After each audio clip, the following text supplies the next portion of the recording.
Живопись для меня – это что? Это то, что я, вот о чем я думаю, о чем я переживаю. Я иногда не могу словами выразить, но я могу выразить это через картины. Когда мы возвращались, нам всем крымским татарам хотелось увидеть Крым, какой он должен быть, какой он есть. То есть вот эти старые домики, черепичка, там мечети, фонтаны, это все радовало, возвращало к жизни. Это как бы вдохновляло наших всех крымских татар вот здесь жить, чтобы строиться, здесь, как говорят, изучать свою культуру, историю. А когда я это все писал в картинах, это все передавал через картины, и получалось так, что вот эти картины, они еще и помогали нашему народу тоже обрести свой Крым. Они так, то есть это была такая дополнительная стимуляция, стимул для того, чтобы, как бы сказать, открыть для себя Крым, полюбить его заново, полюбить его уже здесь. Это меня вдохновляло к новым картинам, то есть написать то, чего люди не видят, то, чего люди утратили, то, что разрушилось и буквально на глазах разрушается.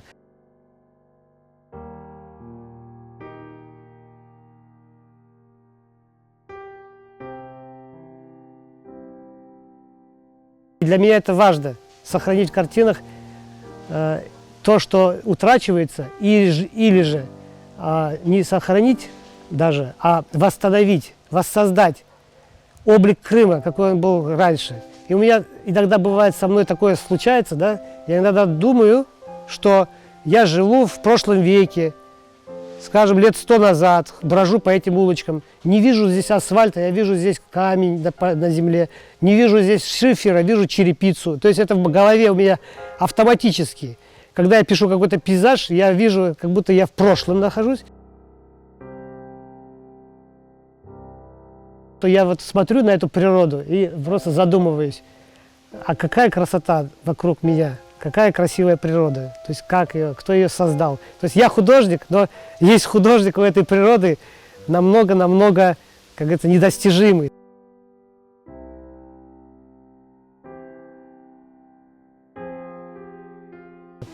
Когда я больше стал изучать ислам, о всех законах и запретах ислама, и для меня это был очень серьезный удар. То есть это целое творчество мое должно было поменяться. То есть я сделал такой сильный для себя выбор, очень решительный. Это очень тяжело было, потому что были зрители, которые ждали от меня этого, вот какие-то интересные сюжеты, композиции с людьми. То есть это было, я видел это повсеместно. Когда я отказался изображать живых существ, и людей, и животных, для меня был сильнейший удар, и для людей тоже. Но я через это пережил.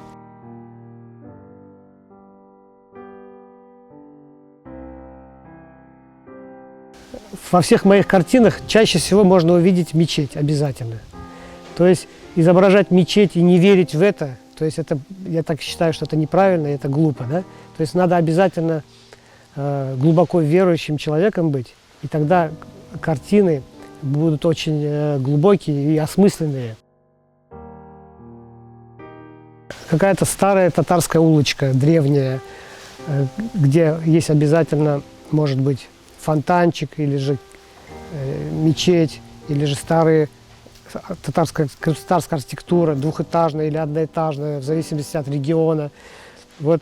Это мне очень нравится изображать, вот такие пейзажи, уютные, какие-то там, где человек приятно себя чувствует. Это должно быть какое-то тенистое место, где человек, зритель смотрит на картину, и он чувствует, что там находится.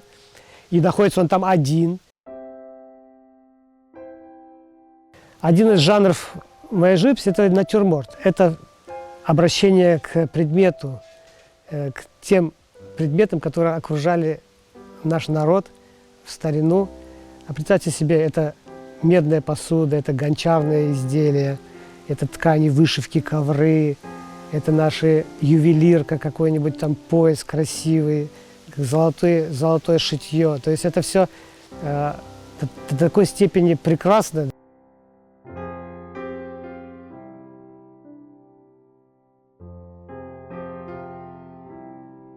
Для меня отдых – это перемена занятий. То есть я очень сильно люблю играть в футбол. И после того, как я поработал плодотворно, практически 2-3 раза в неделю я хожу на стадион и с ребятами, с молодыми играю. И мне это очень сильно нравится. Я собираю команду, обзваниваю всех. То есть получается, что некоторые люди на стадионе думают, что я профессиональный футболист, даже не зная, что я художник. Забиваешь голы, я, конечно, и нападающий, забиваю часто очень. И это меня вдохновляет для дальнейшего творчества. В творческой моей биографии всегда были такие яркие моменты, очень много выставок. Практически несколько выставок, до 5-6 выставок в год. Я участвовал постоянно.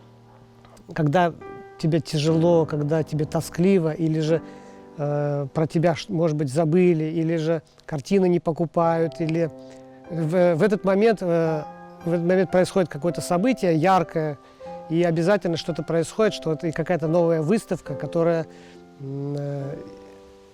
заставляет еще больше работать. Это зрители, которые приходят, они своими теплыми словами заставляют человека, как говорится, возвращаться в правильное русло, возвращаться опять к новой жизни. Ну, больше 1000 картин написано. Почему? Потому что я в течение 30 лет уже, каждый год я около 40-50 картин, 60 картин изображал. Всегда, каждый год. И выставок тоже около 120. И теперь у меня появилась идея, а почему бы не сделать по всем городам, кто бы меня, может быть, позвал. Если кто-то меня позовет, в любом городе я готов открыть выставку и назвать ее «Мой Крым». И будет это передвижная выставка. И вот, то есть, об этом я сейчас задумался.